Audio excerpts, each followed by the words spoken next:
High, এই দেখো জামাই ষষ্ঠীর থালিতে কি কি আছে সেটা তোমাদের একবার দেখিয়ে দিই। গুছিয়ে খেতে দেওয়া তো হয়ে গেছে।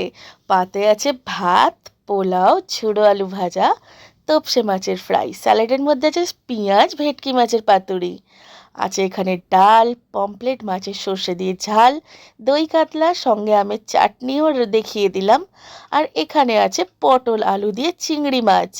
আর এখানে আছে কাতলা কালিয়া।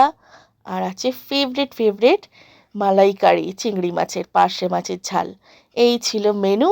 আর এই যে গিফট পর্ব শেষ করেই পাতুরিটা খুলতে বললাম একটু দেখানোর জন্যে পাতুরির সাইজটা কীরকম। এই তো পাতুরিটা বেশ যথেষ্টই বড় ছিল। তারপরে এই তো খাওয়া দাওয়া শুরু হয়ে গেল। খাবারগুলো যথেষ্ট পরিমাণে টেস্টি ছিল।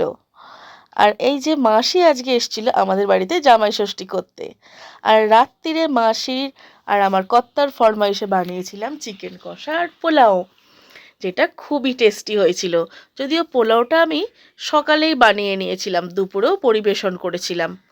আর এই রকম গোবিন্দভোগ চালের পোলাও খেতে আমার কর্তা কিন্তু ভীষণ ভালোবাসে। মানে এমনি সবাই তো ওই বিরিয়ানির চাল দিয়ে এখন পোলাও বানানোর চলটা বেশ উঠেছে, আমিও বানাই। কিন্তু এই গোবিন্দভোগ চালের পোলাও বন্ধুরা একবার যদি বানিয়ে খাও না, আর বিরিয়ানির চালের পোলাও খেতে ভালো লাগবে না। তো আজকের পোলাওটা যথারীতি খুবই ভালো হয়েছিল।